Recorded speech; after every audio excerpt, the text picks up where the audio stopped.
សូមស្វាគមន៍មកកាន់ Channel D-Rod Cooking ថ្ងៃនេះ Channel យើងខ្ញុំនឹងបង្ហាញលោកអ្នកពីរបៀបធ្វើនំ Butter Almond Cookie គ្រឿងផ្សំសម្រាប់ធ្វើនំ Butter Almond Cookie មានម្សៅនំខេក450ក្រាម ប៊ឺសាប ប៊ឺម៉ាហ្គារីន300ក្រាម គ្រាប់ Almond Slice 100ក្រាម ពងមាន់2គ្រាប់ ទឹកក្លិនវ៉ានីឡា15មីលីលីត្រ ស្ករស300ក្រាម អំបិល2ក្រាម ចំពោះម្សៅនំខេក ប៊ឺនិងគ្រាប់ Almond ហើយនឹងទឹកវ៉ានីឡាបងប្អូនអាចរកទិញនៅផ្សារទំនើប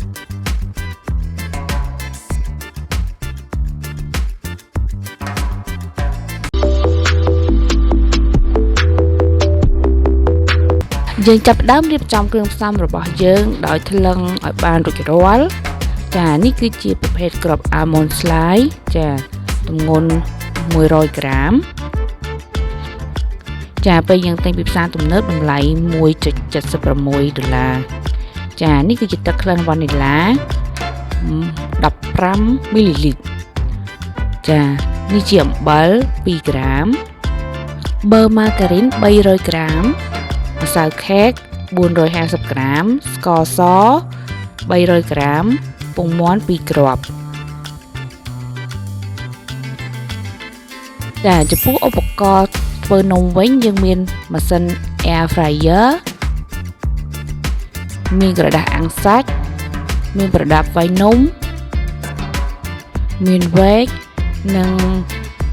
ចានដែកសម្រាប់វាយនំយើងចែកគ្រឿងផ្សំជា3ក្រុមទី1មានប៊ឺស្ករសនិងអំបិលក្រុមទី2មានពងមាន់និងទឹកក្លិនវ៉ានីឡាក្រុមទី3មានម្សៅខេកនិង Almond Slice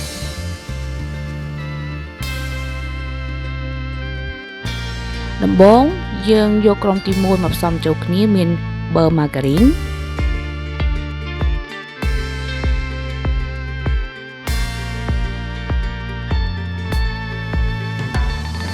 បន្ទាប់មកដាក់ស្ករសចូល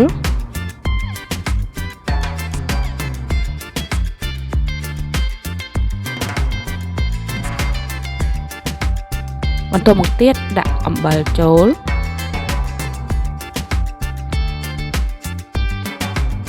បន្ទាប់មកទៀតយើងចាប់ដើមយកប្រដាប់វាយនំរបស់យើងយកមកច្របល់គ្រឿងផ្សំនឹងឲ្យចូលគ្នាឲ្យសព្វយើងធ្វើការវាយប៊ឺជាមួយស្ករសឲ្យចូលគ្នាឲ្យសព្វបន្ទាប់មកយើងចាក់ក្លិនវ៉ានីឡាចូល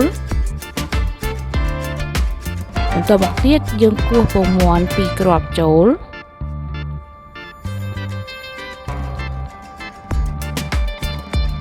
យើងចាប់ផ្ដើមកូរច្របល់គ្រឿងផ្សំរបស់យើងឲ្យចូលគ្នារហូតដល់ឡើងគ្រីម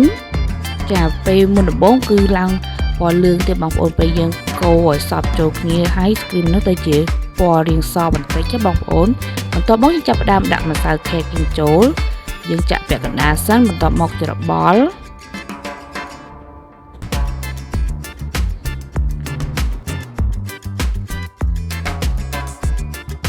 ចាបន្ទាប់មកទៀតយើងចាក់ម្សៅដែលសល់នឹងចូលទាំងអស់ចាបន្ទាប់មកយើងកូរច្របល់ចូលគ្នារហូតដល់សាច់ម្សៅនឹងសព្វចូលគ្នាបានល្អ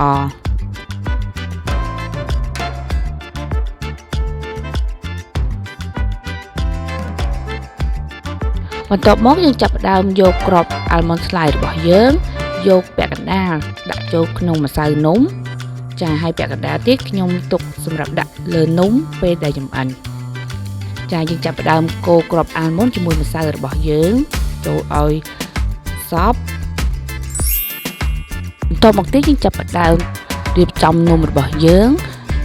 ប្រើម្សៅខេកបន្តិចមកបន្ទាប់មកយើងលាបលើដៃរបស់យើងឲ្យរាងប្រឡាក់ម្សៅបន្តិចទេបងប្អូនដើម្បីកុំឲ្យពេលយើងកាន់នំទៅប្រឡាក់ស្អិតជាប់ដៃចាបន្ទាប់មកយើងចាប់ផ្ដើមចាប់សាច់នំចាយើងមូលដុំល្មមណាបងប្អូនហើយធ្វើឲ្យនំនឹងរាងសប៉ែត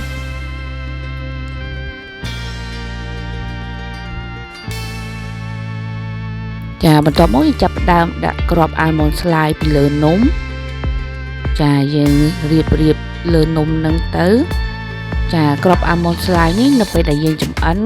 គឺមានរសជាតិឆ្ងាញ់ណាស់បងប្អូនពេលយើងដាក់ពីលើអញ្ចឹងបងប្អូន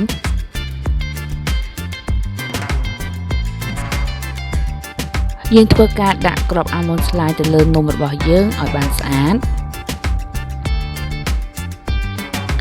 ចាបន្តមកទៀតពេលយើងរៀបចំនំហើយចានំរបស់យើងបានរៀបចំរួចរាល់ហើយចំពោះការដុតនំវិញខ្ញុំប្រើ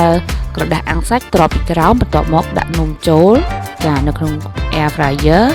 បន្ទាប់មកយើងចាប់ផ្ដើមដាក់នំរបស់យើងចូលទៅក្នុង air fryer ចាចំពោះ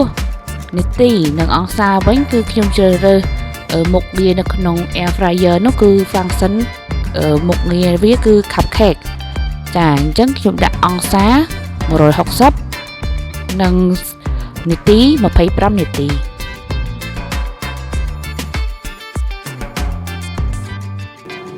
តែនៅពេលនេះម៉ាស៊ីនរបស់យើងបាន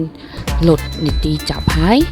ចាបន្តមកទៀតយើងចាប់ផ្ដើមទៅមើលនំរបស់យើងវិញម្ដងចាឥឡូវនេះឃើញថានំរបស់យើង butter almond cookie ចាក្រហមល្អណាស់ចាឥឡូវយើងអាចធ្វើការចម្អិនដោយមិនបាច់ទ្រាប់ក្រដាសអាំងសាច់វិញម្ដងចាចំពោះនាទីគឺ25នាទីនិង160អង្សាចាឥឡូវនេះឃើញថានំរបស់យើងបានឆ្អិនរួចរាល់ហើយចាឃើញថាឡើងពណ៌ក្រហមយ៉ាងល្អ